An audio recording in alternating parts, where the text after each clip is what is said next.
ಆಯ್ತು ಆನಾಯ್ತಲ್ಲ. ಆತ್ಮೀಯ ರೈತ ಬಾಂಧವರೇ, ನಾನು ನಿಮ್ಮ ಸಂಜಯನಾಗರ ಟ್ರೇಡರ್ಸ್ ಮಂಜುನಾಥ್. ಇವರು ನಮ್ ನಾಗರಾಜ್ ಮೇಸ್ರು ಚೆನ್ನಾಗಿ ನೋಡಿರಿ ಪರಿಚಯ ಐತೆ ನೋಡಿ. ಇವತ್ತು ಮೇಸ್ರು ನಂಗೆ ರೈತರ ಆಗ್ಬಿಟ್ಟಾರ. ಚಾಲಿ ರಜಾ ಹಾಕಿ ಶುಂಠಿ ಕೇಳೋದಕ್ಕೆ ಇವತ್ತು ಇಲ್ಲಿ ವ್ಯವಸ್ಥೆ ಮಾಡ್ಕೊಂಡು ಅದಾರೆ. ಸೊ ಇಲ್ಲಿ ನಾವೇನ್ ಹೇಳ್ತಾ ಇದ್ದೀವಿ ಅಂದ್ರೆ, ಇದೇ ಫೀಲ್ಡ್ ಅಲ್ಲಿ ವಿಡಿಯೋ ಮಾಡಿ ಅಂದ್ರೆ ಏನೂ ಹಾಕದೆ ಇರತಕ್ಕಂತ ಒಂದ್ ಸಂದರ್ಭದಲ್ಲಿ ಶುಂಠಿನೇ ಹಾಕಿದ್ದಿಲ್ಲ, ಅವ ತಗೊಬಂದು ಒಂದ್ ವಿಡಿಯೋ ಮಾಡಾಕಿದ್ದೀವಿ. ಮತ್ತೆ 5-6ನೇ ತಿಂಗಳಲ್ಲಿ ಹೂ ಚೆನ್ನಾಗ್ ಆಡ್ಬೇಕಂತ ಒಂದ್ ವಿಡಿಯೋ ಮಾಡಾಕಿದ್ದೆ. ಇವತ್ತು ಹಾರ್ವೆಸ್ಟಿಂಗ್ ನಡೀತಾ ಇದೆ, ಈಗ ಒಂದ್ ವಿಡಿಯೋ ಮಾಡಿ ಹಾಕೋಣ ಅಂತ ಬಂದಿದ್ದೀವಿ. ನೋಡಿ, ಇದು ಎಲ್ಲಿರೋದ್ ಮೇಷ ನಿಮ್ ಪರಿಚಯ ಮಾಡಿ. ಇದು ಶಿವಮೊಗ್ಗ ಡಿಸ್ಟ್ರಿಕ್ಟ್ ಶಿಕಾರಿಪುರ ತಾಲೂಕು ಹೊಸೂರು ಗ್ರಾಮ. ಪ್ಲಾಟ್ ಇರೋದು ಹೊಸೂರಲ್ಲೇ. ಎಲ್ಲಾ ಈ ತರ ಬೆಳೆದ ಈ ವರ್ಷ. ಸೈಜ್ ನೋಡ್ರಿ, ಈ ಸಲ ಸೈಜ್ ಚೆನ್ನಾಗಿದ್ದಾರೆ ನೋಡಿದು. ನೋಡಿ, ಇದ್ರಲ್ಲಿ ನಾನ್ ಹೇಳ್ತಾ ಇರೋದು, ಒಂದು ಬೆಡ್ ಇದೆ. ಬೆಡ್ ಕಾಣತನ್ರಿ, ಬೆಡ್ ಕಾಣಂಗ್ ತೋರಿಸಿ. ಈ ಕಡೆ ಕಾಣಂಗ್ ತೋರಿಸಿ. ಇದೆಲ್ಲ ನೋಡಿ ರೈತ ಬಾಂಧವರಿಗೆ, ಇಲ್ಲಿ ಬೆಡ್ ಕಾಣ್ತೈತೆ. ಈ ಬೆಡ್ 9 ಗಿಡ ಸೈಜ್ ಇರೋದು. ಇದು ಒಂದ್ ಗಿಡದಿಂದ ಒಂದ್ ಗಿಡಕ್ಕೆ 9 ಮತ್ತೆ ಮಧ್ಯದಲ್ಲಿ ಕಟ್ ಆಗೈತೆ. ಅಲ್ಲಿ ಟೋಟಲ್ ಒಂದ್ ಬೆಡ್ ಬಂದ್ಬಿಟ್ಟು ಎಷ್ಟು ಬರ್ತದೆ, 15 ಅಡಿ ಬರ್ತದೆ. ಇದು 15 ಅಡಿಗೆ ಇದು 25 kg ಕಾಟಲ್ ಕಾಣ್ತದೆ. ಇಲ್ಲಿ ತೋರಿಸಿ, ಕಾಣತ್ತಾ? ಹತ್ರ ಕಾಣ್ತದ? ಒಂದ್ ಬುಟ್ಟೆ 25 kg ಕಾಟ ಮಾಡಿದೀವಿ. ಎಷ್ಟು ಬಂದ್ ಪೇಸ್ಟ್ ಇದೀಗ ಟೋಟಲ್ 60 kg ಬಂದೈತೆ. ನಾನು ಹೋದ್ಸರಿ ನೋಡಿದ್ದು ಏನಿತ್ತು ಅಂತ ಅಂದ್ರೆ, 18 ಅಡಿ ಬೆಡ್ಡಿಗೆ 60 kg ಬಂದಿರೋ ನೋಡಿದ್ದೆ. ಬಟ್ ಈ ರೀತಿನೂ ಬಂದಿರೋದು ರೈತರುಗಳು ಹೇಳ್ತಾ ಇದ್ರು. ಬಟ್ ನಾನಿಲ್ಲಿ ರೈತರಿಗೆ ಇದನ್ನ ವಿಡಿಯೋ ಮಾಡಿ ತೋರಿಸ್ತಾ ಇರ್ಲಿಲ್ಲ. ಬಟ್ ಈ ಸರಿ ಉದ್ದಾಮಕ್ಕೆ ಅದಕ್ಕೆ ಬಂದಿರೋದು. ನೋಡಿ, ಅಂದ್ರೆ 16 ಅಡಿಗೆ 15 ಅಡಿ ಬೆಡ್ಡಿಗೆನೆ 2 ಗುಣಿ ಎಲ್ಲ ಮಾಡಿರೋದು. 2 ಗುಣಿಗೆ ನೋಡಿ ಎಷ್ಟು ಬಂದೈತೆ, 60 kg ಬಂದೈತೆ. ಅಲ್ಲಿಗೆ 60 ಇಂಟು ನೀವು ಎಷ್ಟು ಬೆಡ್ ಮಾಡಿರ್ತೀರೋ ಅಷ್ಟು ನೀವು ಮಲ್ಟಿಪಲ್ ಮಾಡ್ಕೊಂಡ್ರೆ, ನನ್ನ ಅನುಭವ ಇದು ಹೆಚ್ಚು ಕಡಿಮೆ ಒಂದು 600 ಬ್ಯಾಗ್ ಬರ್ಬೇಕಿದು. ಇದ್ರ ಲೆಕ್ಕಕ್ಕೆ ಹೋದ್ರೆ ನನ್ನ ಅನುಭವ ನೋಡೋಣ. ಇದೆಲ್ಲ ಕೊನೆಗೆ ಎಷ್ಟು ಬರ್ತದೆ ಅನ್ನೋದು ಗೊತ್ತಾಗ್ತದೆ. ಒಂದು 600 ಬ್ಯಾಗ್ ಅಂತ ಬರುತ್ತೆ. ಎಷ್ಟು ಬೆಡ್ ಅದಾವ ಮೆಸ್ಸಿಗೆ? ಸರ್, ಇದು ಒಟ್ಟು 410 ಬೆಡ್ ಇದಾವೆ ಸರ್. ಈಗ 410 ಬೆಡ್. 410 ಆ ಕಡೆ ಸೈಡ್ ಬಿಟ್ಟು. ಅದೇ ಹಿಂಗೆ ಇದು ಒಂದು ಉದಾಹರಣೆ. ಒಂದ್ ಬೆಡ್ಡಿಂಗ್ ನೋಡ್ಕೊಂಡ್ರೆ ಗೊತ್ತಾಗ್ಬಿಡ್ತದೆ ನಿಮಗೆ. ನನ್ನ ಅನುಭವ ಹೇಳೋದು 600 ಚೀಲ ಅಂತೂ ಆರಾಮ್ ಬೆಳಿಬೋದು. ನಾನು ಹೇಳ್ತಿದ್ದೆ ವಿಡಿಯೋಗಳಲ್ಲಿ, ನನ್ನ ಹತ್ರ ಮಾಡಿದ್ರೆ 600 ಬ್ಯಾಗ್ ಬೆಳಿಬೋದು, 600 ಬ್ಯಾಗ್ ಬೆಳಿಬೋದು ಅಂತ. ಇದು ಲೆಕ್ಕ ಹಾಕಿದ್ರೆ ಅದಕ್ಕಿಂತ ಜಾಸ್ತಿನೇ ಬರ್ತದೆ ಇದೀಗ. ಒಳ್ಳೇದಾಗ್ಲಿ ಮೇಷಿಗೆ ಹೇಳೋದು. ಮೇಷ, ಈಗ ಮೊನ್ನೆ ಏನೋ ನಮ್ ಕೃಷಿ ಇಲಾಖೆಯವ್ರು ಬಂದು ಏನೋ ಸರ್ವೆ ಮಾಡಿದ್ರು, ಹೌದಾ? ನಾನು ಅವತ್ ಬರ್ಲಿಲ್ಲ. ಅದನ್ನ ಒಂಚೂರು ರೈತರಿಗೆ ಹೇಳಿ. ನೋಡಿ, ಒಂದ್ ಮಾತು ಹೇಳ್ತೀನಿ ನೋಡ್ರಪ್ಪ, ಈ ಕಡೆ ರೈತ ಬಾಂಧವ್ರು, ಈ ಕಡೆ ನನಗೆ ಹಿಡೀರಿ. ಏನಂದ್ರೆ, ಕೃಷಿಗೆ ಈಗ ಏನಾದ್ರು ಶುಂಠಿ ಬೆಳೆ ವಿಮೆ ಕೊಡ್ತಾ ಇದಾರ? ಬೆಳೆ ವಿಮೆ ಕೊಡ್ತಾ ಇದಾರ. ಯಾಕೆ ಅಂತ ಅಂದ್ರೆ, ನಮ್ಮ ಕೃಷಿ ಇಲಾಖೆ ಬಂದು ಇವ್ರು ಹೇಳ್ತಾರೆ ಡೀಟೇಲ್. ಅವತ್ ನಾನು ಇರ್ಲಿಲ್ಲ. ಆ ಬೆಳೆ ವಿಮೆ ಸಿಗ್ಬೇಕಂದ್ರೆ ಟ್ರಯಲ್ ಅಂಡ್ ಎರರ್ ಮಾಡ್ತಾರೆ. ತಪ್ಪು ಸರಿನೋ, ಅಥವಾ ಎಷ್ಟು ಗುಂಟೆಗೆ ಇಳುವರಿ ಬರ್ತದೆ, ನಾವ್ ಎಷ್ಟು ಬೆಳೆ ವಿಮೆ ಕೊಡ್ಬೇಕು, ಮನದಟ್ಟಾಗ್ಬೇಕು ಅದಕ್ಕೆ. ಇಡೀ ವರ್ಲ್ಡ್ ಅಲ್ಲಿ ಭತ್ತ ತಗೊಂಡ್ರೆ, ಜೋಳ ತಗೊಂಡ್ರೆ, ಮೆಕ್ಕೆಜೋಳ ತಗೊಂಡ್ರೆ, ಇತರೆ ಬೆಳೆಗಳು ತಗೊಂಡ್ರೆ, ಅಡಿಕೆ ತಗೊಂಡ್ರೆ, ಎಲ್ಲದಕ್ಕೂ ಈಲ್ಡ್ ಬರ್ತಕ್ಕಂಥದ್ದು ಜೆನೆಟಿಕ್ಸ್ ಐತಲ್ಲ, ಈಲ್ಡ್ ಹೈಯೆಸ್ಟ್ ಬೆಳೆಯೋದು, ಅದು ಮುಗ್ದೋಗೈತೆ. ಇಷ್ಟಂತ ಬೆಳಿತಾರಂತ ಹೇಳ್ಬಿಡೋದು. ಆದ್ರೆ ಶುಂಠಿಯಲ್ಲಿ ಇಷ್ಟೇ ಬೆಳಿತಾರಂತ ಹೇಳೋದು ಕಷ್ಟ ಆಗ್ತೈತೆ. ನೋಡಿ, ನಾವು ಇಲ್ಲಿಂದ ಮಹಾರಾಷ್ಟ್ರಕ್ಕೆ ಶುಂಠಿ ಕಳಿಸ್ತದೆ 3 ಟನ್, 3 ಕ್ವಿಂಟಲ್.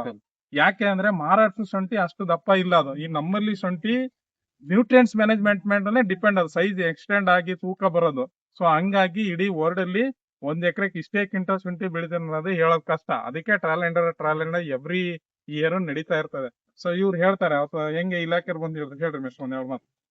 ಮೊನ್ನೆ ಒಂದ್ ತಿಂಗಳ ಹಿಂದೆ ಬೀಜ ಕೊಡುವಾಗ 4,000 ಬೀಜ ಕೊಡುವಾಗ F1 ಮಾಡ್ಕೊಂಡ್ರು. ಕೃಷಿ ಇಲಾಖೆ ಬಂದು ಎಡಿ ಸಾಹೇಬ್ರೆಲ್ಲ ಬಂದಿದ್ರು.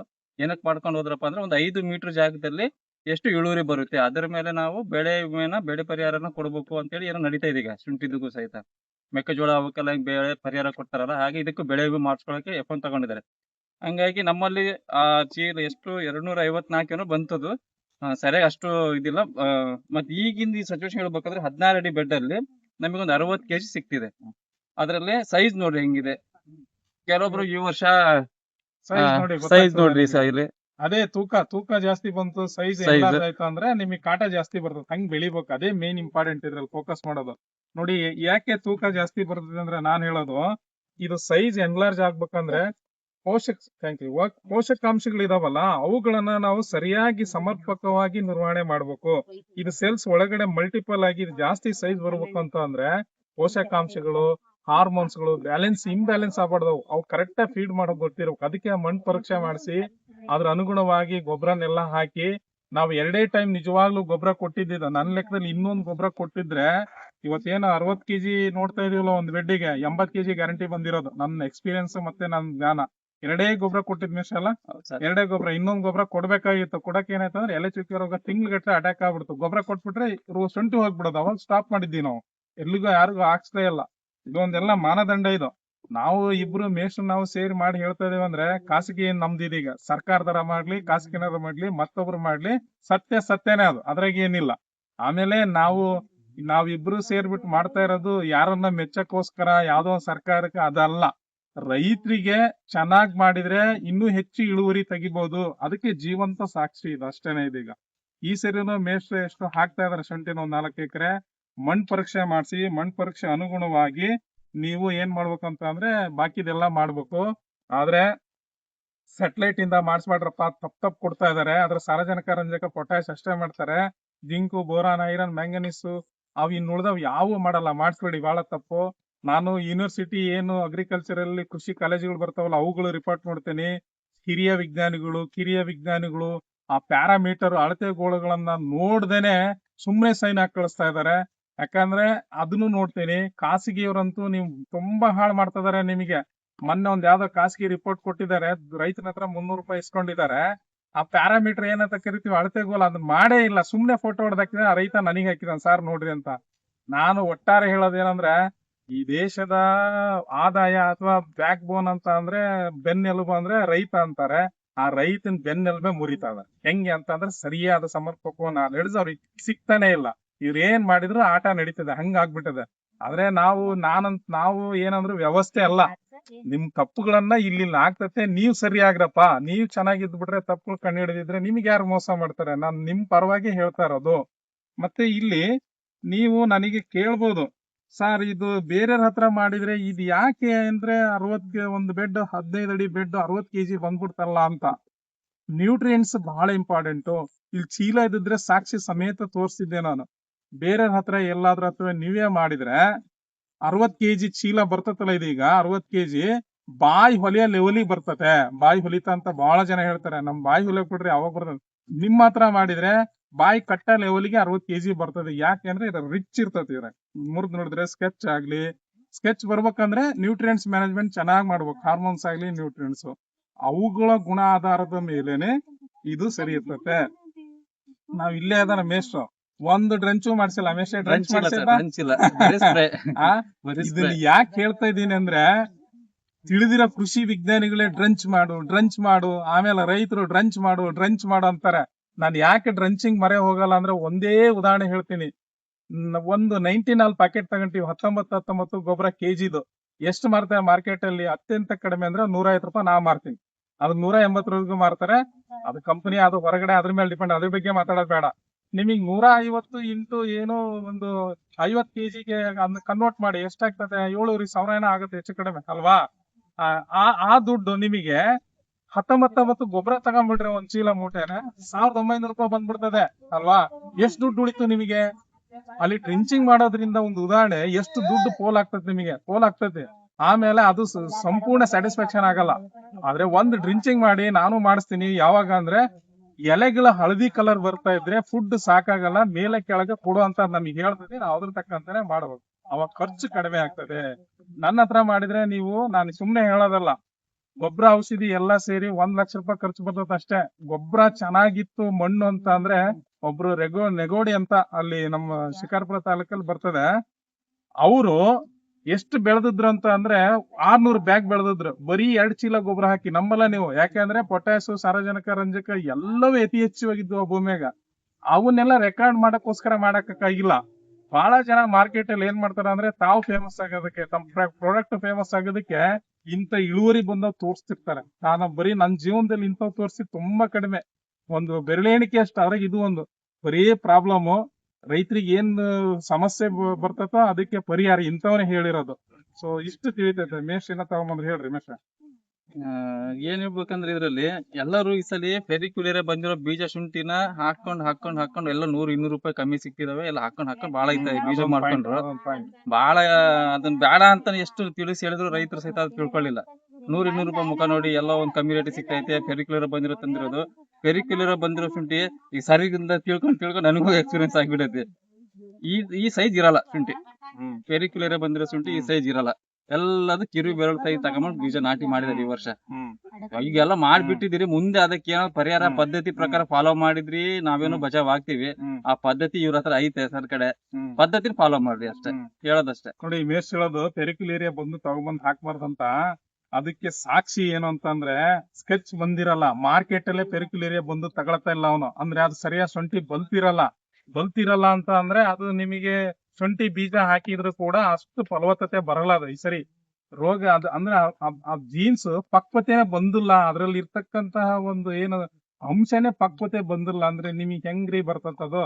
ಬಂದ್ರೆ ನಿಮ್ ಲೆಕ್ಕಪ್ಪ, ನಾನೇನ್ ದೇವ್ರಲ್ಲ, ಬರಬಾರ್ದಂತನಿಲ್ಲ, ಆದ್ರೆ ಬರೋ ಚಾನ್ಸ್ ತುಂಬಾ ಕಡಿಮೆ ಇರ್ತದೆ. ಪೆರಿಕ್ಯುಲೇರಿಯಾ ಬಂದಿರ್ತಕ್ಕಂಥ ಶುಂಠಿ ಹಾಕ್ಬಾರ್ದು. ನೆಕ್ಸ್ಟ್ ಬೆಳಗ್ಗೆ ಎಷ್ಟೊಬ್ರು ಫೋನ್ ಮಾಡಿದ್ರು ಹಾನಗಲ್ ಭಾಗದವರು, ಸರ್ ಅದು ಸ್ವಲ್ಪ ಶುಂಠಿ ಮೆತ್ತಗಿತ್ತು, ಪೆರಿಕ್ಯುಲೇರಿಯಾದ ಕಾಣಿಸ್ತದೆ ನನಗೆ. ಅವ್ನ್ ಏನ್ ಮಾಡಿದಾನೆ, ಹಾಕ್ಬಿಟ್ಟಾನ ಆಲ್ರೆಡಿ. ಹಾಕಿದಾಗ ಏನಾಗೈತಿ, ಎಲ್ಲ ಮೆತ್ತಗಾಗೈತೆ. ನಂಗೆ ಬೆಳಗ್ಗೆ ಫೋನ್ ಮಾಡಿದ್ದ ಅವನು, ಏನಪ್ಪಾ ಅಂದ್ರ ರೈತ, ಸರ್ ಒಂದ್ ಫೋಟೋ ಹೊಡೆದ್ ಹಾಕ್ಲಾ ಅಂತ. ನಾನ್ ಬೈದೇ ಬಿಟ್ಟೆ, ಅಲ್ಲಪ್ಪ ಅವಶ್ಯಕತೆ ಇರೋದು ನಿನಗೆ, ಫೋಟೋ ಹಾಕಿದ್ರೆ ಏನ್ ಬಂತು, ಅದ್ ಶುಂಠಿ ಹಾಕಿದಿ, ಅದ್ ಬರ್ತದೆ ಬಿಡ್ತದ, ಒಂದು ಗೆಡ್ಡೆ ತಗೊಂಬ ನನ್ನ ಅಂಗಡಿಗೆ, ನಾನ್ ನೀಟಾಗಿ ಅದನ್ನ ಕತ್ತರಿಸಿ ನೀಟಾಗಿ ಎಕ್ಸ್ಪ್ಲೇನ್ ಮಾಡ್ತೇನೆ, ಅಲ್ಲಿ ನಿನಗೆ ಸಕ್ಸಸ್ ಸಿಗ್ತದೆ ಅಂದ.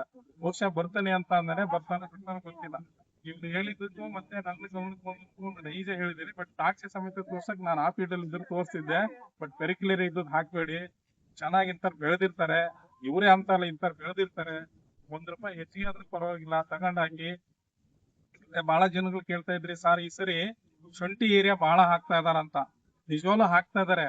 ನನ್ನ 6 ವರ್ಷದ ಅನುಭವದಲ್ಲಿ ಏನಂದ್ರೆ, ಶುಂಠಿ ಏನಾಗಿದ್ರು ಕಡಿಮೆ ರೇಟ್ ಆಗಿತ್ತು ಅಂತ ಅಂದ್ರೆ ಸಣ್ಣ ರೈತರುಗಳು ಬಹಳ ಹಾಕಕತ್ಬಿಡ್ತಾರೆ. ಅಲ್ಲಿ ಬೀಜ ಕಡಿಮೆ ರೇಟಿಗೆ ಸಿಕ್ತಲ್ಲ ಅಂತ ಬಹಳ ಹಾಕ್ತಾರೆ. ಹೆಂಗೆ ಅಂತ ಅಂದ್ರೆ, ಅವನೊಂದು 1 ಎಕರೆ ಹಾಕೋದನ್ನ ಅವ್ನಿಗೆ ಆಸೆ ಇರ್ತದೆ 3 ಎಕರೆ ಹಾಕ್ಬೇಕು ಅಂತ. 3 ಎಕರೆ ಹಾಕಬೇಕಾದ್ರೆ ಏನ್ ಮಾಡ್ತಾನೆ ಅಂದ್ರೆ, ಬೀಜ ಶುಂಠಿ ತಗೊಬರ್ತಾನೆ, ಲ್ಯಾಂಡ್ ಲೈನಿಗೆ ಕೊಡ್ತಾನೆ, ಗೊಬ್ಬರ ಹಾಕ್ತಾನೆ. ಅವನು ಮೂಲತಃ ಬಂಡವಾಳ ಎಲ್ಲ ಬೇಸ್ಮೆಂಟ್ ಹಾಕೋದ್ರೊಳಗೆ ಖಾಲಿ ಮಾಡ್ಕೊಂಡ್ಬಿಡ್ತಾನೆ.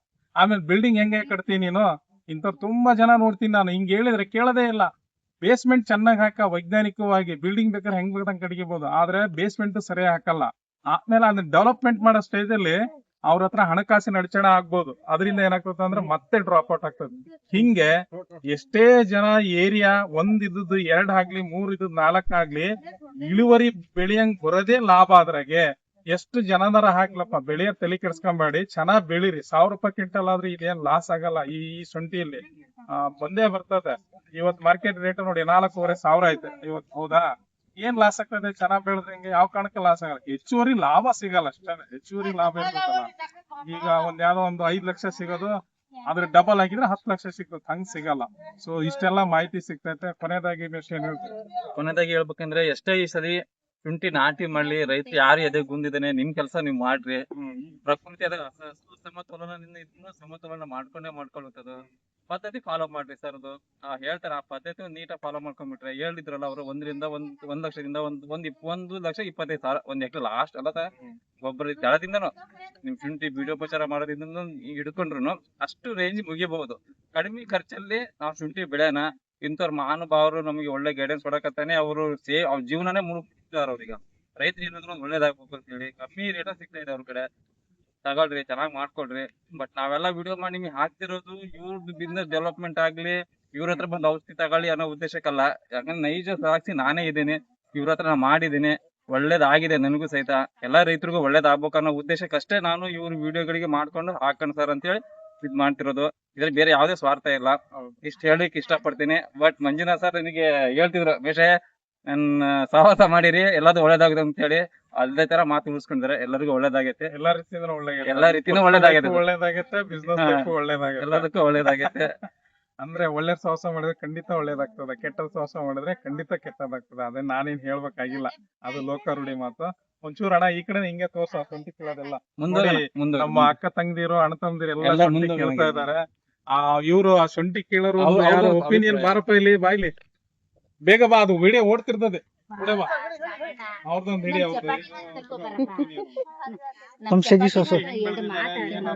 ಆ ಕಡೆ ಇಡ್ರಿ ಸಾಕು, ಅವ್ರ ಕಡೆ ನಮ್ ಕಡೆ ಇಡ್ರಿ. ಶುಂಠಿ ಹೆಂಗೆ? ಶುಂಠಿ ಚೆನ್ನಾಗಿದೆ, ಶುಂಠಿ ಚೆನ್ನಾಗಿದೆ, ಹ್ಮ್. ಟ್ರಿಬಲ್ ಹೈಟೆಕ್ ಇದೆ, ಸ್ಕಿನ್ ಮತ್ತು ಸಿಕ್ಕಾಪಟ್ಲೆ ಬಂದಿದೆ, ಹ್ಮ್. ಸೂಪರ್ ಇದೆ ಶುಂಠಿ. ಹಿಂಗೆ ಬೆಳಿಬೇಕು. ಶಿಕಾರಿಪುರ ತಾಲೂಕ್. ಹೌದು, ಎಷ್ಟು ವರ್ಷದಿಂದ ಕೀಳ್ತಾ ಇದೀರಿ? ನಾವ್ 2011ರಿಂದ 2011ರಿಂದ ಎಷ್ಟು ಎಕ್ಸ್ಪೀರಿಯನ್ಸ್ ಐತೆ? ಹೌದಾ? 2011ರಿಂದ ಕೇಳ್ತಿದ್ದೇವೆ. ಆದ್ರೆ ಕೆರಳದವ್ರು ಮಾಡ್ತಿದ್ರು ಆತರ ಕೆಲಸ, ನಮ್ಮ ರೈತರು ಈಗ ಮಾಡಕತ್ತಾರ ಆ ಕೆಲಸ. ಅಂದ್ರೆ ಒಂದು ಶುಂಠಿ ಅಂತ ಅಂದ್ರೆ ಏನ್ ಇರ್ಬೇಕಂದ್ರೆ ಅದ್ರಾಗ ಎಣ್ಣೆ ಅಂಶ ಇರ್ಬೇಕು, ನಾರಿನ ಅಂಶ ಇರ್ಬೇಕು, ಘಾಟ್ ಇರ್ಬೇಕು. ಅದು ಘಾಟ್ ಇರ್ಬೇಕು. ಅತ್ಯುತ್ತಮವಾದ ಶುಂಠಿ. ಒಳಗೆ ನಾರಿನ ಅಂಶ ಇದ್ರೆ ಅದೇ, ಘಾಟ್ ಆ ಇರುತ್ತೆ. ಮೂರು ಇದ್ರೆ ಅದು ಫಸ್ಟ್ ಕ್ವಾಲಿಟಿ ಶುಂಠಿ ಅಂತ ಕರಿತೀವಿ. ಆ ರೀತಿ ಐತಾ ಇದೀಗ ಇದೆ ಇದೆ ಇದೆ ಆ? ಸಿಕ್ಕಾಪಟ್ಟೆ ಇದೆ. 100% ಇದೆ. ಸಿಕ್ಕಾಪಟ್ಟೆ ಇದೆ ನೋಡಿ. ಹೌದು, ಆ ಕ್ವಾಲಿಟಿ ನಾರ್ ಬಾಳ ಇದೆ. 60 ಕೆಜಿ ಬಂದಿರೋದು. ಆ ಕ್ವಾಲಿಟಿ ಏನಾದ್ರು ಹೋಗ್ಬಿಟ್ಟಿದ್ರೆ 60 ಕೆಜಿ ಬರ್ತಾ ಇರ್ಲಿಲ್ಲ. ಓಕೆ, ಕೊನೆಯದಾಗಿ ಹೇಳಿ ಏನ್ ಹೇಳ್ತೀರಾ ಇದು ಸಿಕ್ಕಾಪಟ್ಟೆ ಚೆನ್ನಾಗಿ ಬೆಳೆದಿದ್ದಾರೆ. ಮಾಲೀಕರಿಗೆ ಮಾಲಿಕ್ ರೈತರು ಚೆನ್ನಾಗಿ ಮಾಸ್ಟರ್ ಆಗಿ ರೈತರು ಕಾಣ್ತಿದ್ದಾರೆ. ಮಾಸ್ಟರ್ ಮಾಲೀಕರಿಗೆ ಹಾ. ಮತ್ತೆ ಶುಂಠಿ ಕೊಟ್ಟು ನಾವು ಔಷಧಿ ಮಾಡಿದ್ದೀವಲ್ಲ ಕೊಟ್ಟಿದ್ರು. ನಮ್ಮ ನೀವು ಬಗ್ಗೆ. ಯಾವ ಊರು ಸರ್ ನಿಮ್ದು? ಶಿರಾಳಕೊಪ್ಪ ನಮ್ದು. ಶಿವಕುಪ್ಪದಿಂದ ಕೊಟ್ಟಿದ್ದಾರೆ. ಒಳ್ಳೆ ಔಷಧಿ ಕೊಟ್ಟಿದ್ದಾರೆ ಸರ್. ಹ್ಮ್. ಒಳ್ಳೆ ಫೆಸಿಲಿಟಿ ಇದೆ. ರೈತರು ಯಾರಾದ್ರೂ ಇಂತರ ಹತ್ರ ಹೋಗಿ ತಿಳ್ಕೊಂಡು ಮಾಡಿ. ಓಕೆ. ನೀವೆಲ್ಲ ಬೇರೆ ಫೀಲ್ಡ್ ಏ, ನಾ ಬೇರೆ ಕಡೆ ಎಲ್ಲ ಅಲ್ಲ ಹೋಗ್ತೀವಿ. ಬೇರೆ ಫೀಲ್ಡ್ ಎಲ್ಲ ಕಿತ್ತಿರಲ್ಲ ಆ ಅದ್ರಿಂದ ಕಡೆ ಚೆನ್ನಾಗಿದೆ. ಕಿತ್ತಿರೋಕ್ಕಂತೂ ಇದು ಒಂದು ಅದು ಚೆನ್ನಾಗಿದೆ ಸರ್. ಬೇರೆ ಫೀಲ್ಡ್ ಗಿಂತ ಇದು ಚೆನ್ನಾಗಿದೆ. ಧನ್ಯವಾದಗಳೊಂದಿಗೆ ನಿಮ್ಮ Sanjay Nagara traders Manjunath. Okay. Thank you. Cut ಮಾಡಿ. ಹಾ